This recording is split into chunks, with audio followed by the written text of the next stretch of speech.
to infinity and beyond. Today on Mallard Matinee, we're talking about Lightyear.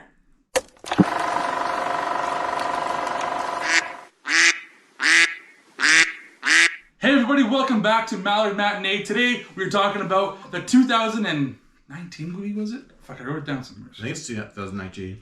2022 Yeah, movie. That's what I said. The 2022 movie Lightyear, based off of the character Buzz Lightyear, if you didn't know that. Or Buzz Lightyear is based off of this character. It tells you that at the beginning of the movie, in case you didn't know. If you were confused. Now maybe you're more confused.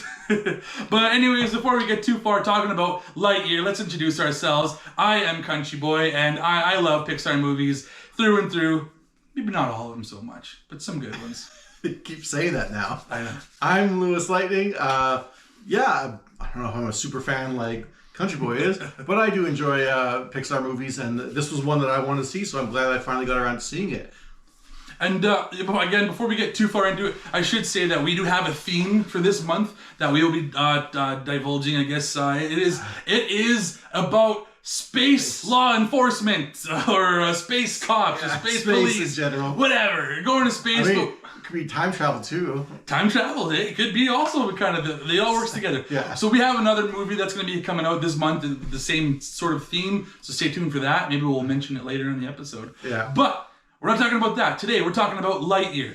And starting off, we're going to maybe talk about some of the actors maybe that are in this movie. Let's start with, I don't want to start with the big name right away because that's the most obvious one. I'll start with Keke Palmer. So she was the granddaughter of the lady that she was friends with. So yeah, Izzy, yes. Izzy Hawthorne is the character. So what did you think about her and her portrayal and all that? I thought it was pretty good.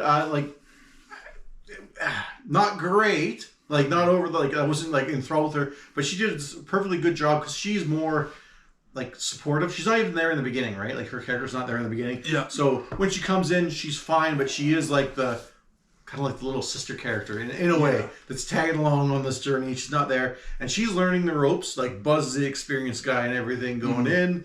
And he's teaching her, and the other guys we'll get to later, by what's going on and stuff. But as far as the voice acting goes, she was good. It wasn't a commanding role, but she did have her moments. Yeah, I thought she did well. She fit the role quite well, and I liked the character as someone who was not as confident as Buzz Lightyear is. She's trying to kind of fill her grandmother's shoes. Yeah. She's trying to live up to her expectations. She was really good space ranger. She was very close with Buzz Lightyear, and she knows of the lore, and she knows because Buzz Lightyear.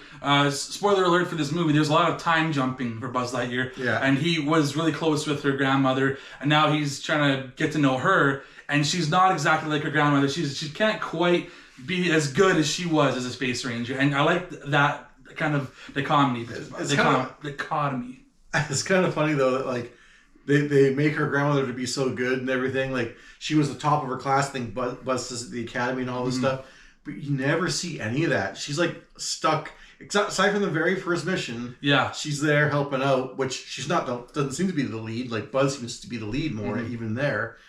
But then after that, she's just at a desk in the office. She was almost there as a starting point for Buzz and for these other characters that come later on. Yeah. It's almost like that's what she was. She was just to set that up, sort of thing. And that's one of the things that I liked and I didn't like about the movie. But let's get to some other characters that we got as well too in this movie.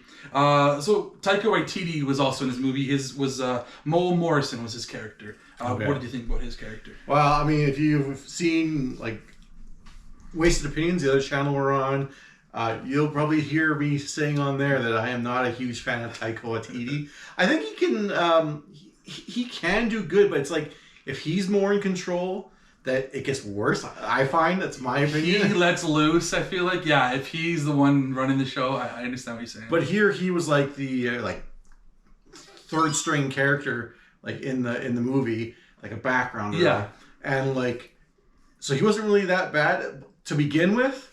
But then he kind of gets more I don't know, maybe the last third of the movie or half. I don't know exactly how much. But his character really comes more to the forefront. I'm okay, it's enough of that. You could go back to being a background character.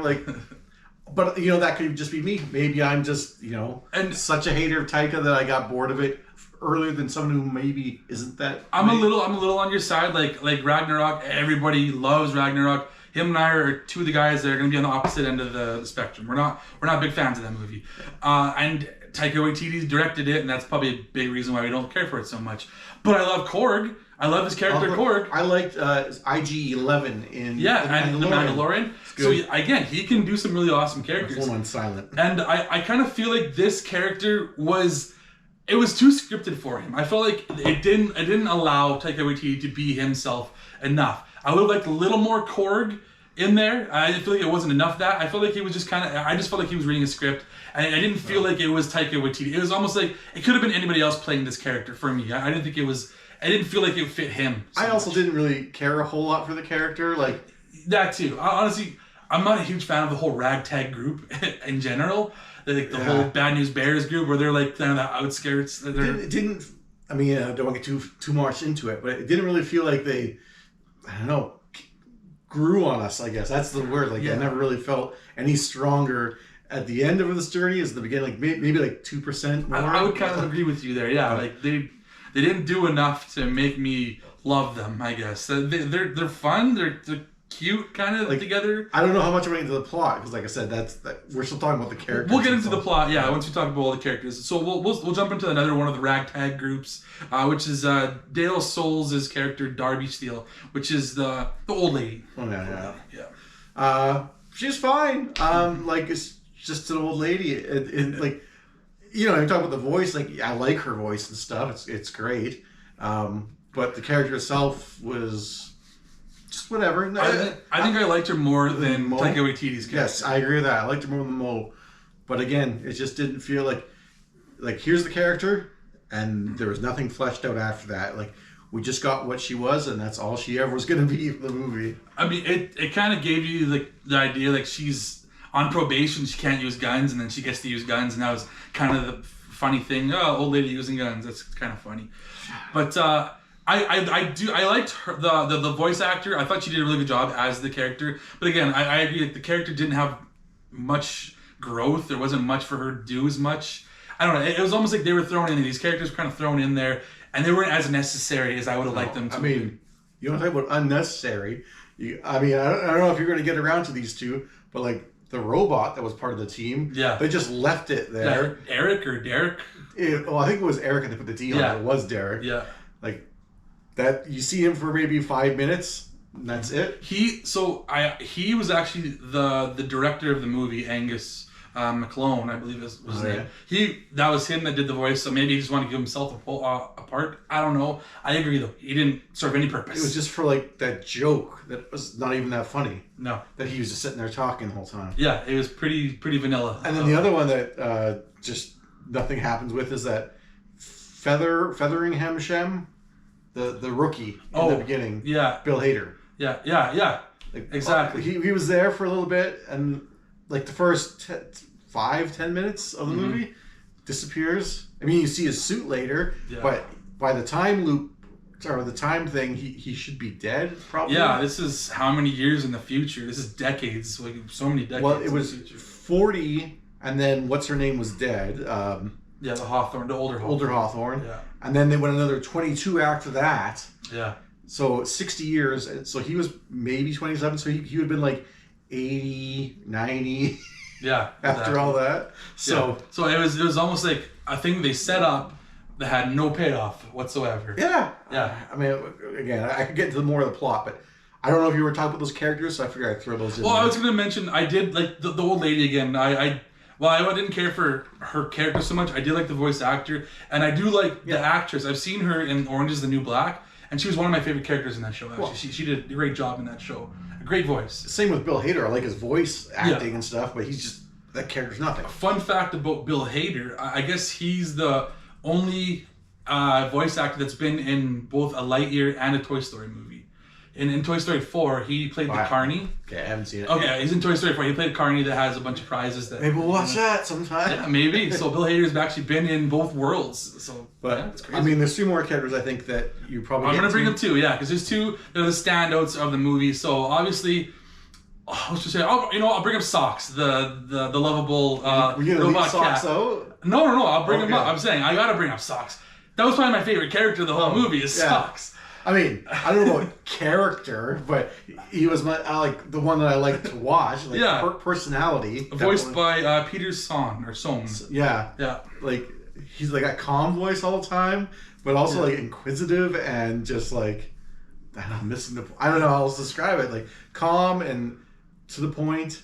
I don't know. Yeah, no, he was very always had that calm way of talking, and he was like you said, he's very inquisitive, and he was also very helpful too. Like he would hack into things, or he would have like a blowtorch if needed. Speaking of cats, being inquisitive.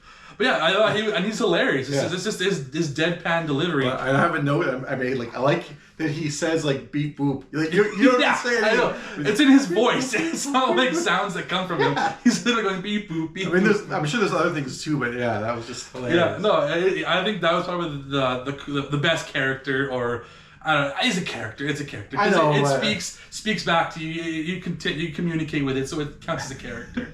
I just mean like there's no real growth or anything. He's the comic relief all the time. I would say he is, but he was also probably the most helpful. In the group.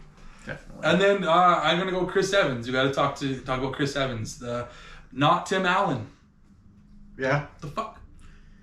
But I think he does the voice really well. Like when he goes to a little bit higher octaves, you get that Chris Evans-ness. Mm-hmm. But he seems to be dropping his voice for most of it, like the majority of the movie, and it gives you that deeper tone, which kind of aligns with Tim Allen's way of doing it. Yeah. It's more serious, kind of rough. Yeah. Space Ranger. Yeah. But I don't know if you want to talk about I was gonna say I can see why they didn't go with the Tim Allen, because I've read in articles the reasoning kind of why they didn't do that, because he's more for a comedic character, and he does have that more comedic voice and delivery, which makes sense for the Toy Story world. For the actual Space Ranger, for him to be more of a heroic character, you don't want him to be the comedic character. The Santa Claus. He was pretty heroic there. Pretty comedic too, though. Galaxy Quest. Comedic too. You can't think of any Tim Allen role where he is a serious actor. Are you saying there's no comedy in this? It tries to. No, there is comedy. Like I said, Socks. But I'm saying they didn't really want Buzz to be the comedic character. Yeah, they wanted him to be the more heroic, and bring Captain America in there. That's basically what he's playing, is a Captain America type role. Yeah. And I don't know if you got any more to say about Chris Evans, because I think he did a really good job. Yeah, did really good job. Like I said, he leaned into the character. Like, yeah, there was his voice, but he was doing something a little bit extra to play into that. But like I said, like I don't know if you read that or something, but like I did feel like he was there because his Captain America personality, being this hero's iconic thing that Buzz is, that we know of Buzz anyways, for this movie. Yeah, that felt right. I felt like a great casting choice. My only complaint about that is because if the toy is based off of this character in the movie, then you think that it would be the same voice that would be the toy as well too. Like when you buy a toy, you're hearing voice clips from the movie, and it's a minor quibble. But that's the only thing, is it's not the voice of Buzz Lightyear from the movie. You're hearing a totally different voice. And that's a total minor thing. I don't know if that's true. Like, you play video games and the characters aren't the same. I don't know. Sometimes I get those toys and they don't sound quite right. I mean, it's been ages since I got them. So my only way to kind of skirt that and make it make sense is it's kind of like how it's a property that exists in different facets. Like maybe it's a comic book, maybe it's a TV show, maybe it's also a movie. So that way you can have different versions of it. Like Ninja Turtles, when they came out, the 1990 movie. Yeah. Like they had the comic book, the TV show. So there were toys, and not everything tied in together exactly perfectly, because they tried different versions of it. So that's why I would say it makes sense. Well, there is a cartoon called Buzz Lightyear Star Command. Yeah, and they're different than that. Yeah. So like maybe it's based that way. Although, is that Tim Allen doing the voice in that? I don't believe so. I think it's someone doing the impersonation. Different again. Yeah. That's what I was going to try to pay attention. If there's any connections there with that universe they built up, and then the one that we got in this movie. There's so many different connections all over the place. Yeah. Like, because you're basically that cartoon, this movie, and then the Buzz Lightyear toys and stuff from Toy Story. Yeah, the universe that we know about that. So, I mean, now, is there any more characters you want to talk about, or should we go to plot? The only other one I thought you might have touched on was original Hawthorne. Oh, okay. Can't remember what her name was. I don't know who the actress. So I didn't check what the actress's name was. She was all right. Yeah. Like she's not in it that much either. Like she more so just like served a purpose and she did her job. That's what it is. Yeah. She had a good voice. Like she's a leader and stuff. And whoever was that voice actor did a good job with that. Yeah. But she definitely sounded like she had some power and some stance, some gravitas behind her. Yeah. So yeah. So moving into the story. I guess it's about Buzz Lightyear, a space ranger, and it's supposed to be the movie that Andy saw that got him excited about Buzz Lightyear, the toy, in Toy Story. To me, they could have left that out completely. I wish they did. I wish they didn't say that at the beginning of the movie. This should have just existed its own thing. I feel like they did it for the dumb people out there that don't understand why there's a Lightyear movie that doesn't... Or why it would be different from the toy. That's all I'm thinking is for those stupid idiots that don't understand that. So they had to explain it at the beginning of the movie. Because I wish it wasn't in there. Yeah, I wish it wasn't there. But anyways, he's on a planet. They get stranded on this planet, him and Hawthorne, and then they find a way they're trying to find a way to travel long distances. Well, yeah. I mean, it seems like there's a lot of stuff left out there. Mm-hmm. Like, okay, why are they traveling through space? Is it like, does Earth need a new homeworld? Or is it just, we're just explorers? Or you don't know. And then why did they decide to go to this planet? Like, they had a track on there. And you see, like, they diverged to go to that one. So there's something specific that they think they're going to find. But we don't have any of that information. Yeah. There's a lot of stuff like that in this movie. But that was like the first one. I was like, okay, why are we doing all that? Mm-hmm. And so because they're trapped on this planet, Buzz has been the guy that's going to try it. And he goes in a spaceship, and they have this crystal that they use to try and use it to jump light speed or hyperdrive. Hyperdrive, yeah. So they're trying to create a new hyperdrive so they can travel long distances and get back home or wherever they need to go. And they for years, every time he tries this, it jumps ahead a bunch of years, and so so things are always changing when he gets back to the planet. Yeah. Well, when he was on the planet, he made some decisions that kind of screwed things up. He messed up, like damaging the crystal he had in the first place, right? Yeah. So the damage, I think that's something that kind of rears its head later in the movie. But yeah, he like damages that crystal, and then, like you said, then he starts trying to build a new one because they have a bunch of those scientists on board that basically build whatever the hell they want. Yeah, and he's bound and determined to get this hyperdrive working so they can get off this planet. And yeah, like decades go by, his friends age, they get married, they have kids, they die off, and then he eventually comes back, and the city that they're living in has this big dome around it, and there's robots, and it's basically being controlled by an overpowering warlord or whatever in a spaceship up above. Yeah, we don't really know what it is at the moment. They apparently showed up just a week before, which is some great timing. Because he was, he would go on a 4-minute trip to do this test, and that's 4 years for them on the ground. And then by the time the final test, which is like you were saying, so after I think 40 years, like 10 attempts, they finally get the formula for the crystals, and he does that last one when they're building that laser dome to protect the. And this is the last attempt. They created they do it the right way. Crystal. Yeah, they created the proper crystal to make the hyperdrive. Yeah. But that actually sets them back like 22 years. Forward, 22. 22, yeah. Sure, 22 years. Forward, yes, not backwards. And then he comes back, and like I said, just really coincidental that he comes back right the week after they get attacked. Yeah. They haven't broken through this wall, but there's this mysterious robot force coming from a ship in orbit to attack them. Mm-hmm. Yeah, and so I guess we don't need to go through all the plot, but what did you think about the story, I guess, itself, and some of the other elements that happen in the movie? Well, as I was alluding to earlier, there's so much stuff I feel like this happened.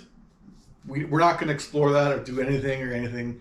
But just before I get too much into it, when you're talking about I wish they didn't do the acknowledgement of Andy. Andy. Yeah. The thing is, all that is words on the screen. That feels like something that they had a a focus group before Yeah. it came out. Yeah. And someone was questioning it. They're like, Yeah. just write something down for like 30 seconds and put it on there. Yeah. Like, it was so bad. But anyways, there was a bunch of stuff that really kind of bothered me. Like from my notes, I was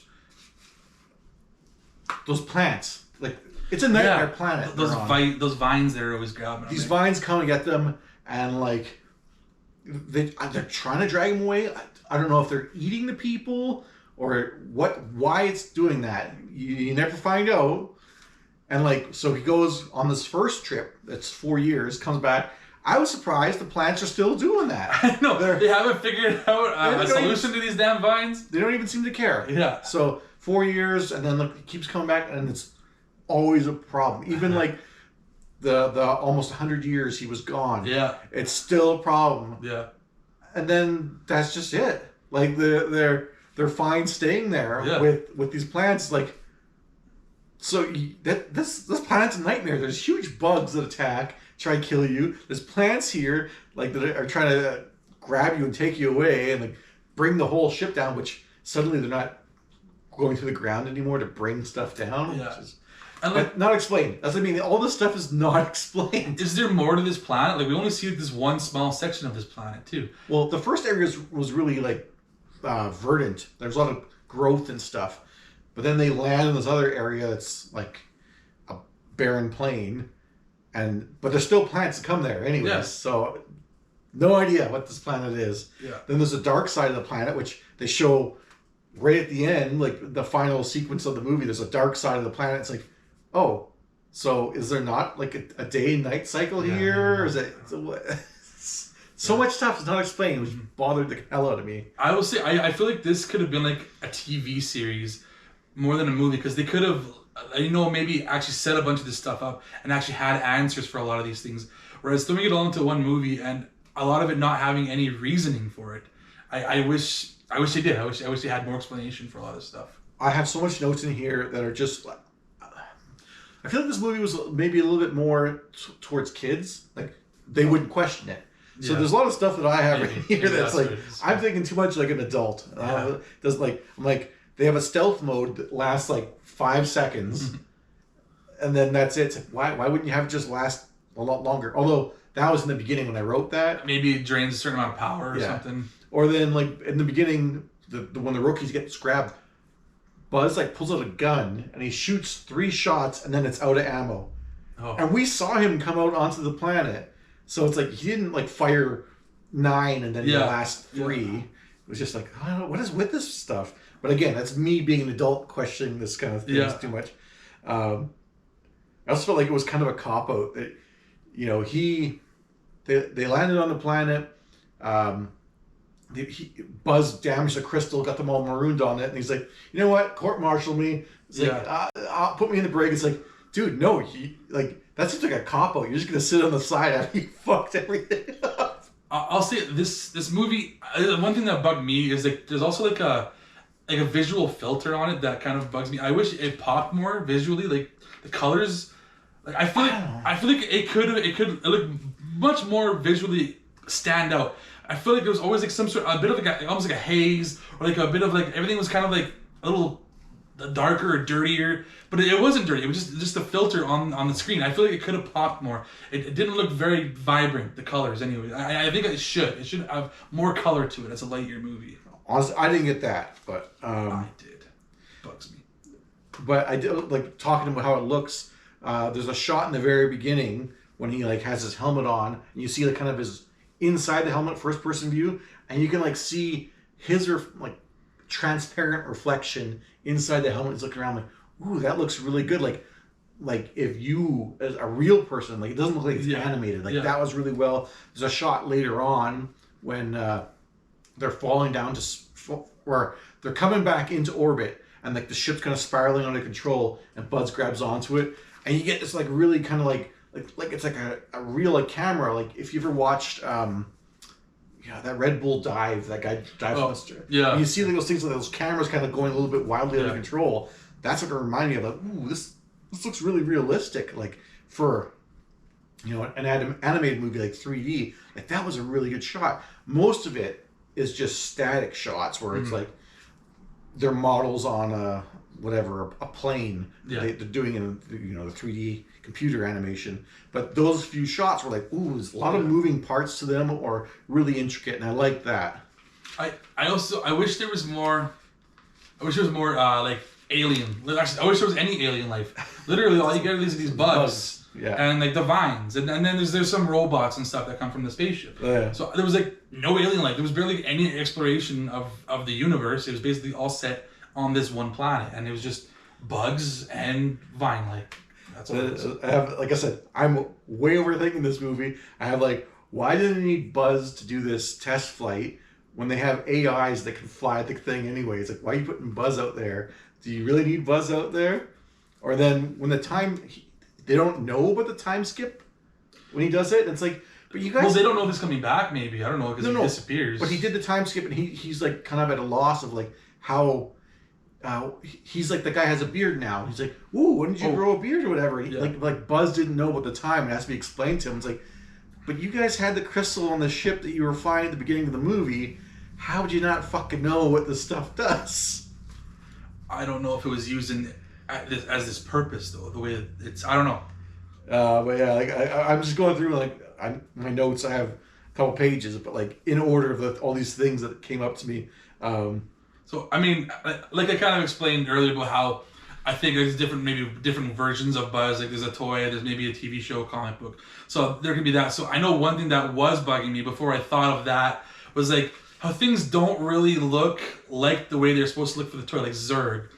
Zurg's in this movie, by the way. We haven't even talked about him yet. But Zurg. Well, man. We'll get into him. But I thought he didn't look like his toy counterpart really at all. Maybe the head. That's about it. The head and he's purple. He had the 3-pronged. Yeah, he did have which he never. It's a shooter. I don't know if the 3 shooter. Maybe he uses it once. I don't know if it actually shoots. He definitely uses it. But he more often just launches a hand that grabs. That's all it is. But I mean, if you look at Zurg though, he's got like I don't know if it's a cloak or like almost like a robe that he wears. Here, he's got like these big legs and he's walking around and stuff. And it doesn't bug me who Zurg is because I never really took that as truth in Toy Story 2. Because in Toy Story 2, he says, "I'm your father." But that's more so, I think, a joke, kind of calling back to Star Wars. I never actually took it as truth, like Zurg was supposed to be his father. So in this movie, well, I guess maybe we'll talk about Zurg because there is one more actor we didn't mention right here. It is James Brolin, who actually plays Zurg. So it's not Chris Evans again, because Zurg is technically Buzz, but an old version of Buzz that's been doing this time jump for a long time and got lost in space. Yeah. And found a ship, and then kind of took over it and took over all the robots on it. And put on this suit of armor and became Zurg to these robots. And it's like, okay, that's a bit far-fetched. Like, where did this ship come from? Who does it truly belong? Who's the real Zurg? Like, who does this belong to? And the thing is that they allude to it. It's not like, oh, it's just future technology. He's like, it's someone else's ship. But he just kind of like shrugs it off. He's like, yeah, it's all he kind of really says. It's like, it's someone else's ship that I came to have. It's like, okay, but there's nothing else to it. I know. That's just it. And then he uses it to jump back in time because he still has his crystal that he had from when he was young and he jumped ahead. And he used it to jump back to whatever time it was to the week before Buzz got there. Yeah. So, like I said, I feel like it maybe could have been a TV series or maybe it should have had more sequels because there's a lot that they left wide open. Like that ship just being out in space and him stealing is a big loose thread that has not been tied up at all. And, like, I don't mind that it's a future Buzz, but it didn't really make sense. They didn't even try to explain it. Like, if you're going to have, like, 2 people in the same timeline, like, well, how does that happen? They don't explain it. He's like, oh, when I came back and I landed, I wasn't greeted like, you know, I didn't have a hero's welcome. I had like, these guns pointed at me. They're trying to take me in, which, I mean, when our Buzz comes back in time, he has nothing, but that's because this other Buzz already screwed things up. But like, so when was the point that Buzz would have had that opportunity? I think it would have been when our Buzz lands, and then they would have, instead of like the space thing, him being up in space and being there for a week, they would have come and arrested him or tried to arrest him instead, and they wouldn't have the dome up because old Buzz wouldn't have been there. So you're saying he did it and then did it again. Like he did it and then he took off into space. So he came back in the same timeline, but then stopped it from happening. But then shouldn't that old Buzz not exist? Because if he didn't have that, you know, bad welcome on his planet and went further into the future, then he wouldn't be old to come back in time. It's a paradox. No, because old Buzz. No, I don't think it's a paradox. It kind of makes sense. It's almost like Marty McFly going back to 1955, back when his other version of himself was there as well too. Yeah, it's kind of like that. But the thing is, when he went back in the first movie, he goes back in time and he screws with the timeline. Like his brother and sister start disappearing and stuff. Yeah. So when Buzz came back in time, his younger version of himself just started disappearing. Because this isn't the same rules. He never went to the future. I don't think we don't know what the rules are. No, we don't. But every time jumping movie has their own rules. They're not following Back to the Future rules. But at least in Back to the Future, they explain it. And even in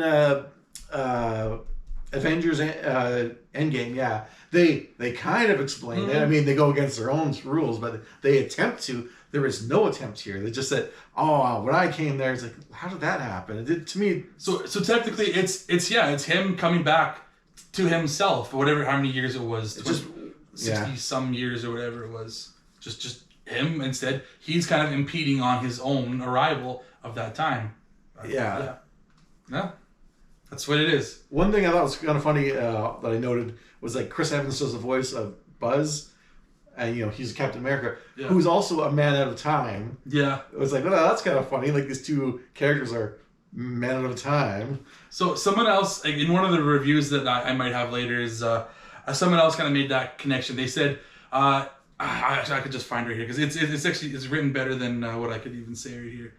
I'll continue on with some more things. Here, I got it here. So, why does Chris Evans always got to play heroes who wake up 60 years in the future has a close female companion of theirs grows older, and then after her death has to fight a giant purple villain, played by a Brolin, nonetheless. Yeah. James Brolin and Josh Brolin. So Chris Evans, it's a lot to connect there. They're actually very similar. Another thing that I had on here is Hawthorne, the original Hawthorne dies, and she's like, oh, she leaves this message because she knows she's not going to be able to see them. It's like, but I mean, you guys had cryogenic pods on the ship.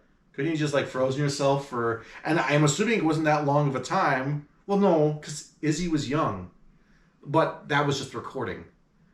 But her death, because that office was just being cleared out when he got there. So I don't think it's that old. It probably died very recently. Yeah. Yeah, I don't know. It's just you could have just froze yourself and waited a couple weeks, a month. I don't know.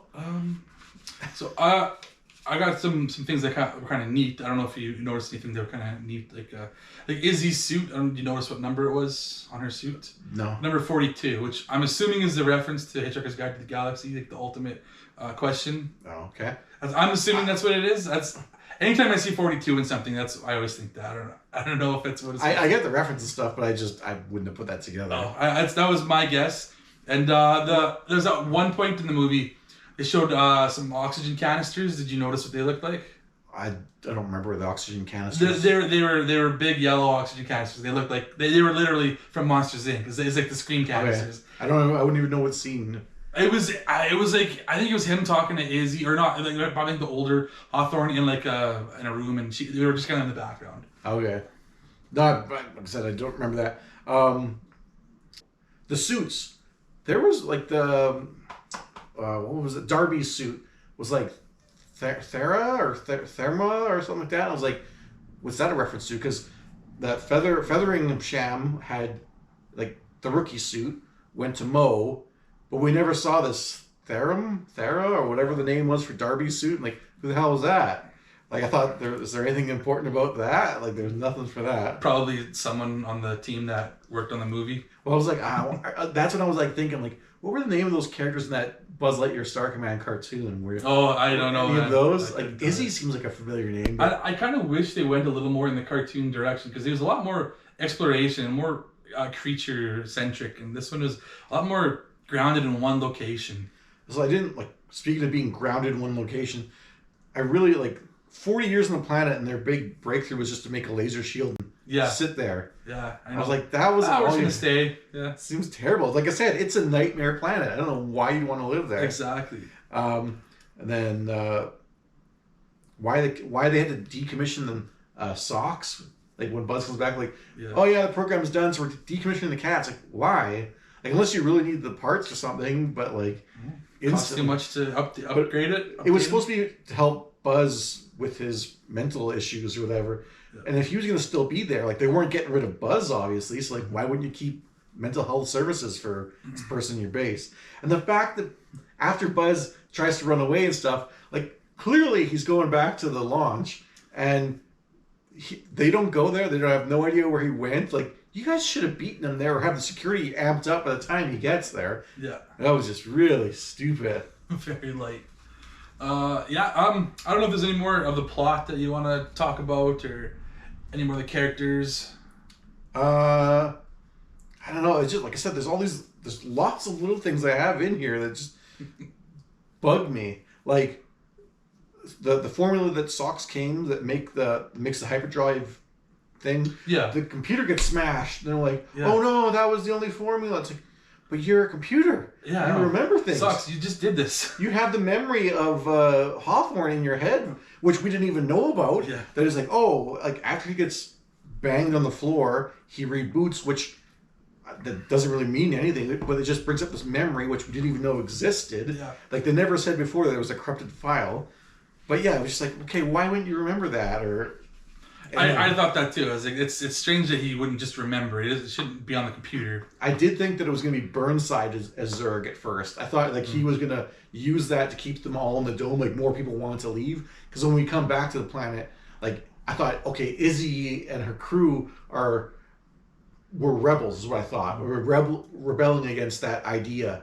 And so he created Zurg to make them all stay in. Mm-hmm.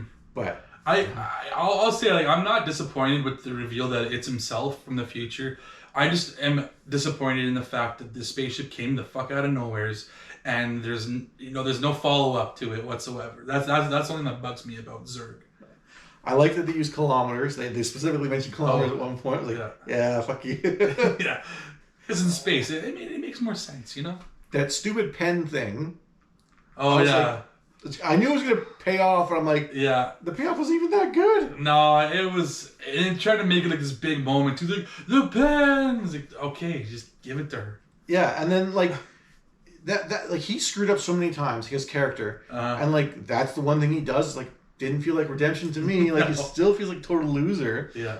And then Izzy was like, oh yeah, I know about stealth mode. I used to play stealth mode with my grandmother all the time. Okay, but then why don't you know that there's a timer on the suit when they're walking out of there? So much, so many issues with this. I said the beep boop thing already. Mm-hmm. It was weird that like that one, like the teleporter disc that the robots use. That was kind of cool. Yeah. I don't really know why they had that one robot. Like his arm gets blown off in the beginning, and he comes back to life after being like he had the spear in his head. Oh, and he's like chasing them with all the other robots, and I was like, "Oh, this one's gonna have like a super vendetta." Yeah, maybe. But no, it didn't really. It doesn't go to anything. It didn't pay off. Yeah. But yeah, those discs, because like the one they put on the ship doesn't immediately activate, but every other time we've seen them, it's as soon as it hits you, it turns on. It's like, okay, well, why didn't this happen? I thought maybe I missed something. There's a dial you got to turn on first. Well, I thought maybe I missed something, and then like no, it's just for the plot for them to get there, which. Plot point. The sandwich thing was stupid. With the meal on the outside? That makes so much sense, though. And you get to lick your sticky fingers. Your wet fingers. Why would you ever want that? And it would get on everything. I'm not just talking about your fingers, but like if you put it down somewhere, it's going to get that thing all... And they even show, like, the cucumbers are sliding out of it. That's how bad it is. And at what point did that happen? Like, how many years went by before they decided that the brain should be on the inside? He was on the planet with them, and... I'm assuming Izzy's grandmother, like, had sandwiches the right way before. It probably happened in the last 40 year jump that he did, or whatever, 20 years, whatever, how many it was. And then when Zurg comes to the planet and he's chasing Buzz, like Buzz takes him away from the rest of the team, right?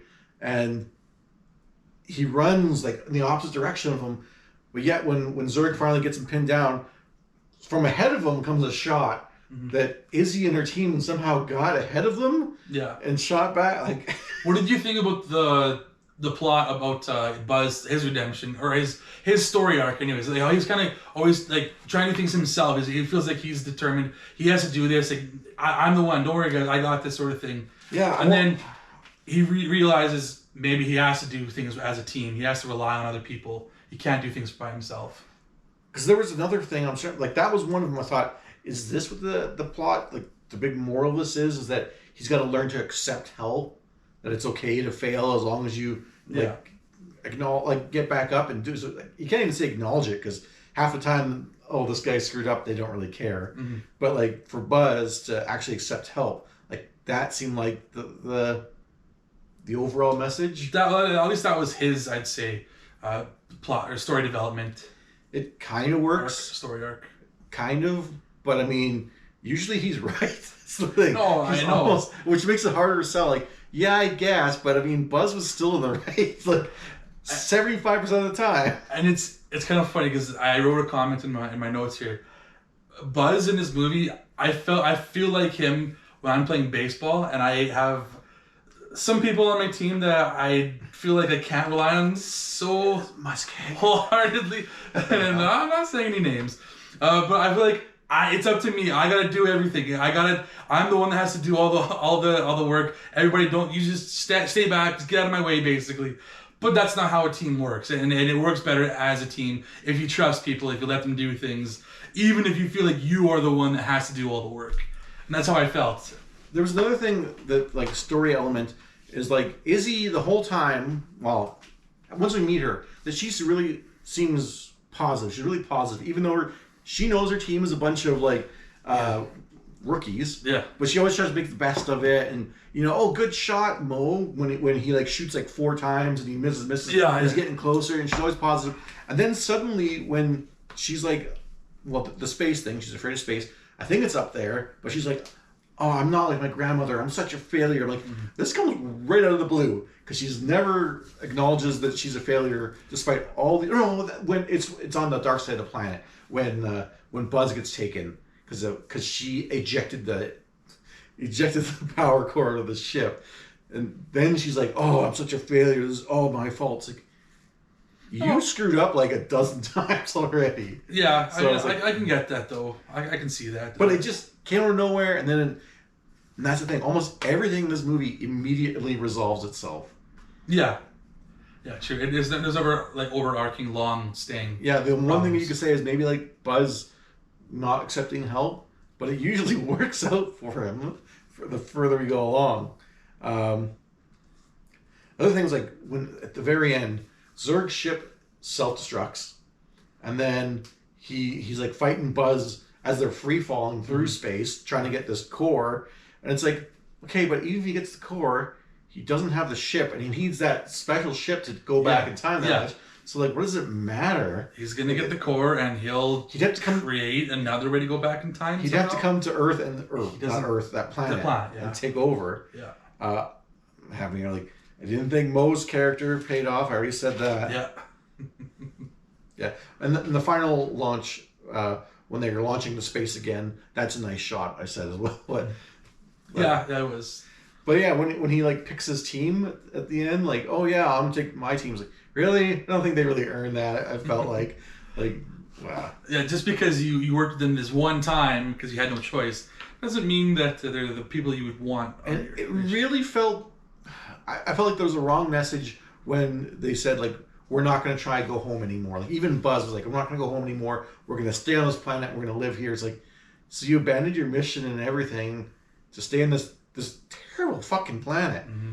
You're not even making it better. I'm just saying, like, it's a planet, though. We've seen such a small part of it. It's a planet. There's a lot more to it. Maybe it's not that bad. Maybe explore a bit more of it. You don't have to stay in one spot. Is this literally the best part of the planet you guys could be on? And you think, like, why don't we at least send someone back or something to get in the communication with Star Command? Yeah. It's just like, no, we're just going to live here now. It's like... Yeah, exactly. Do something else. It felt like a really bad ending. And then I wrote, like, all my good, bad, and ugly stuff here. But then I was like, I was doing that during the credits, and then suddenly there's a post-credit scene with Zurg. Well, let's get into the good, bad, and the ugly. Okay. Well, we'll start with the good. What's the good, bad, and the ugly here? I thought it was very well animated, and I liked a lot of those shots. That was the thing I liked. I thought it was well animated. Yes, I just thought the filter on it. I didn't really notice that filter, but just for 3D animation, it was really well done. I thought. Mm-hmm. It is. It really was. That's all I had for That's good. So my good is Socks the cat. He was my favorite part of the movie. He's hilarious. Every time he was on screen, he didn't have to say much, but everything he said was just like I said, the beep boop beep, and just like him like being curious about things, and just even like the way he walks, like the most He doesn't even have very like good limbs. He just barely can move, and he just spins his head around. Very limited motion, but he's just cute, little funny. We see that mouse too, but it's only used once, and he doesn't even want it. Yeah. What should I do? Well, you can play with that mouse. How about something more constructive or something? He says like. So let's move on to the bad. What was the bad? At least one of the bad. We'll keep it to one. How about? Oh, okay. I know you probably do a whole list of bad. I have two. Okay. And I mentioned both of them already. There's no slowdown for the consequences. Like whenever something bad happens, immediately resolves. Like the Buzz crashes the ship, they lose that crystal, but they immediately just build another one. It's like, all right. And then no, I guess that was just two parts. No slowdown for consequences, and everything immediately resolves. Okay. So they don't really dwell on anything. It just immediately something happens. Yeah. And there is, like, it just wraps itself up immediately. So yeah. My bad was the lack of exploration. I already mentioned before how they're basically stuck on this planet the whole movie. They go out into space, but they keep coming back to this planet. They don't go anywhere else. I felt it was very lacking. It didn't. They could have expanded. They could have had other parts of this planet if they wanted to do that at least. Don't just give us vines and a couple of bugs. That's it. That's boring. And robots too. Like robots, even the robots aren't very inspired look. They're just the kind of robots you'd expect from like a kid's movie sort of thing. But yeah, that's what my biggest bad was. I wanted more expansion of the universe or expansion of the planet. Something more. The setting, more to it. Like more areas to the setting. Yeah, and so ugly, I'll explain. It doesn't have to be a bad thing for good, bad, and ugly. It can be something that maybe stood out that you either didn't like. It just something that stood out as maybe didn't really fit the movie, or you're just like, hey, that's kind of neat. I just want to mention that. Yeah, and I have two, but again, I pretty much acknowledged them earlier. I did not like the time travel, like how it was like not explained at all, like all that stuff. Did not care for. Like basically the old Buzz. Like I can get him losing years, sure, but if you're gonna do like this older Buzz coming back, you have to at least kind of fill me in on what your time travel rules are. And the other one was the very poorly like the plot. Like all these things that are happening is just very poorly done and unexplained things. Like the roots, like things that don't go anywhere. Like the roots of the planet was like an interesting thing, but there's no explanation of why they're doing it or whatever. It doesn't go anywhere. Yeah. I wish they would have at least had one of the vines take somebody and we follow wherever they go, and maybe show us maybe they're leading them somewhere better. Well, maybe they're good vines. They're trying to take you to a better place to live. You never know. The rookie gets kidnapped and no one saves him. He shows up. He's still got a vine on his leg. Yeah. He shows up and it's like, well, how did he escape? So maybe the vines aren't that bad. Yeah. We don't know. It's never explored. Exactly. Same thing with that Zurg ship. Where did who owns that ship? Like he got it from someone. Yeah. Not explained. That is my biggest plot thread that is not answered. That bugs the hell out of me. And all that unexplained stuff. I hated all that. And so my ugly is I know the visuals are nice, but the ugly washed out filter. I know I've mentioned it before. It's maybe other people don't even notice it. It doesn't bother them. But when I look at other Pixar movies, everything is so bright and vibrant, and everything is just beautiful. Here, it's like they tried not to be beautiful. They made the movie, and it looked really nice and beautiful, and they're like, no, we're gonna filter it with this kind of a brownish tinge to it, so it doesn't look as bright and vibrant. That's my ugly. But now I guess we can probably score this movie. Mine, I'm giving it a 6.0 out of 10. 6.0. It was a movie. I mean, well animated and stuff, but like, I just felt like I was sitting there waiting for it to get good, and it never gets out of first gear. Yeah. That's the whole time. So, yeah, I mean, I think you can. To me, an average is more around a 7. So, like, I think there's stuff you could have watched instead of more interesting. Did not really care for it. Go ahead. Socks is the high point. Yeah. And I'll say, as someone that loves most Pixar movies, this definitely isn't in the top echelon of the movies. It's not in the bottom either. There's some much worse movies, but it is somewhere in the middle for me. And for that reason, I'll probably give it a 7.0. It's and like some Pixar movies are probably getting 10s out of 10s for me. So that's saying a lot. It's a big gap there. But yeah, a 7.0. I wish it was more memorable. It's not as memorable of a movie as you would hope for a Buzz Lightyear movie. The funny thing is that I ranked it lower than you, but even for you, you said that's low for you when it comes to Pixar. But that post-credit scene, which I was alluding to earlier, it's like they want us to have a sequel to this. Do they think it was really going to be that good? Yeah. I don't know. That seemed like that was the hope. Yeah, I don't know if there's been any talk about that. No, there hasn't, because it didn't do well in theaters. It kind of bombed. Then I guess we can do some. We like to do some reviews as well too that we find online. One thing that I want to ask, we in our previous episode we've done it earlier, but like, what got you to this movie in the first place? Like, what brought you in? And like, when did you remember seeing it for the first time? You know what I should say is, first of all, like, I'm a Pixar fan. I already said that. I dressed up as Buzz Lightyear one year for Halloween, so I mean, insert photo here if you can. I was already a big Toy Story fan. I loved the character from the Toy Story days, and so I went and saw this in theaters when it was in theaters because I wanted to see this movie. But I already knew going into it, hearing reviews, that it wasn't the greatest. It was kind of mediocre, so I kind of had that expectation going in, and coming out, yeah, I was underwhelmed. It was kind of a mediocre movie. It didn't fulfill my expectations for what I wanted another Pixar and a Buzz Lightyear movie to be. Yeah.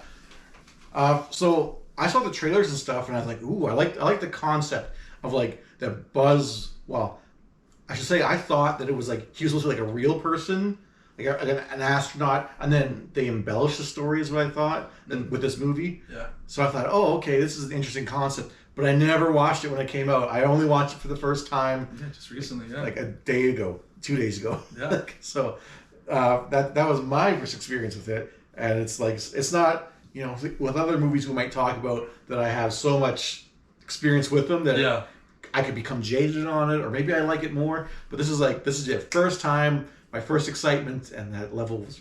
And you know what? Sometimes that does happen when you see a movie like I know we did. On our other show, we talked about Black Panther. The first time we watched it, we ranked it a lot lower than what we ranked it the last time we watched it. We ranked it maybe low down to here. We watched it again, and a few years later, maybe we liked it a little bit more. So things might change in the years to come. I don't know. This is your second. It's my second viewing of it. Yeah, I saw it in theaters, and I saw it again a couple of days ago, and it was basically where I had it at back then. But like I said, we do like to maybe read some comments or some reviews that people put online or other. Like Vanity Fair he does sometimes. So there's other things that we can talk about. There was the one review that I already talked about was a 4-star, that one that I said, or with Chris Evans always going back or forward in time 60 years. That was a 4-star review. I'll do a half-star review that somebody put. This is all Letterboxd, by the way. A disgrace. Go watch Buzz Lightyear and the Star Command if you want a real Buzz movie. If I were Andy and I watched this abomination of a movie, I would have left Buzz at the toy store. Definitely not in my house. That was that person. I mean, a little extreme, but I get what they're coming from. And I do wish that they had better toys to coincide with this movie. I wish they had the Buzz toys that we got in the 90s to go with this movie, because that would have made sense. I don't remember seeing a whole lot of the socks. Like any toys for him, I thought that would be a big. You should have a life-size socks. You should. Yeah. Yeah. Like those robot dogs that they have, but like a socks. It could even shoot the little dart. Yeah. Like the new Funzo that's coming out for Simpsons. Do they have that? It's coming out. Actually, I think it is out. Well, they could at least put the laser pointer in his mouth. That'd be something too. Yeah, at the very least. Where's his eyes? Yeah. And then I have one more review here. This is a 5-star review, so we're on the other end of the spectrum. A remarkable achievement of world building and animation that's filled with great characters, especially with Chris Evans absolutely nailing everything that I hoped a real life Buzz Lightyear would be. And of course, socks. Pity that we won't get more. So both ends of the spectrum. Both right in their own ways. Both wrong in their own ways. So I got 3 reviews I found as well. Mine are all from Metacritic. They're all the critic reviews, not user reviews. So these are the professionals' take on it. So I'll let you know where they're from and their scores. We're going to start high and work our way down. So from the Hollywood Reporter, this is a funny spin-off with suspense and heart. A captivatingly spirited tune take on splashy live-action retro popcorn entertainment. The title character is given splendid voice by Chris Evans, balancing heroism and human fallibility with infectious warmth. They gave it a score of 90 out of 100. So Metacritic's out of 100. Next, kind of in the middle of reviews, IGN. Strong performances and attractive visuals keep Lightyear afloat, but the story isn't the quality you'd expect from Pixar. They gave that a 70 out of 100. So that's right in line with yours. Wow, I actually agree with IGN for once.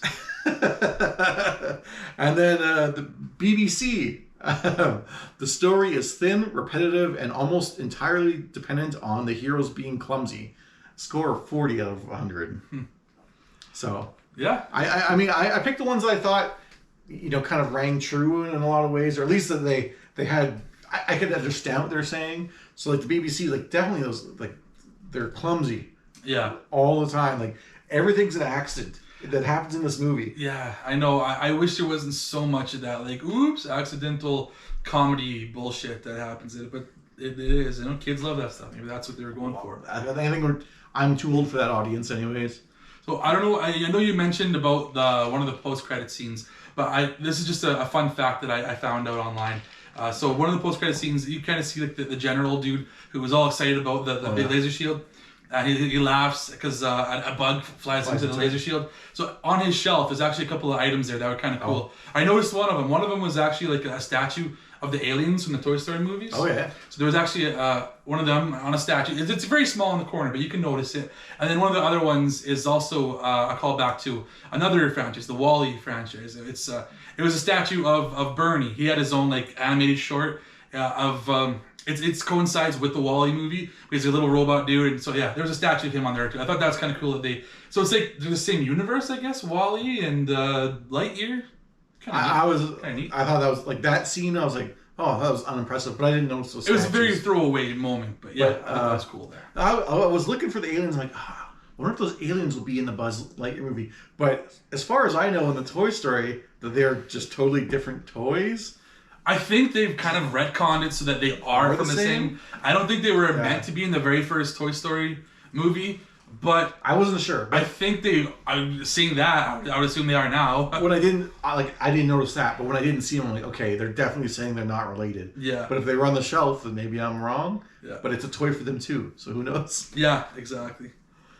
So yeah, that's gonna, I guess, do it for our Lightyear review. Hope you guys enjoyed it. Hit the like, subscribe, comments down below, do all that stuff. We would definitely appreciate it. We'll make more of these videos and stuff. Lots more movies to talk about. I have a huge list of that as well. Yeah, this is just a small taste of what we have coming for you guys. Where can we find you? I'm the LewisLightning. You can find me on my own YouTube channel. You can also find me on Twitch, where I'll play games, and that channel is the LewisLightning, all one word. And you can find me at CountryBoy_9, a bunch of different places. Also as CountryBoy9er, a bunch of different places. Where like right here on YouTube, where I unbox a bunch of stuff. Like I actually have a Space Ranger dude that I did recently that you'll probably see online somewhere. So check me out. A Buzz Space Ranger? It's not. No, it's. I'll have it for our next video. I'll have it actually on. So we have another Space Ranger type movie that we're going to be reviewing pretty soon, so you should stay tuned for that as well. You can also find both of us on Wasted Opinions. We plugged that already, I'm pretty sure. But that's well, I know we mentioned before. I'm pretty sure I said if you watch me talking about Takeaway TD in our Wasted Opinions. Touche. But Wasted Opinions, 2 words. That's a YouTube channel where the 2 of us are on there with our third member, Muskeg, and we talk about a whole plethora of things: movies, video games, food, TV shows, wrestling, whatever, music. If it's popular in the slightest, we're on it. We're talking about it. And yeah, stay tuned for Woody's Roundup when we talked about that one of Yeah. these times. That's going to do it for this episode.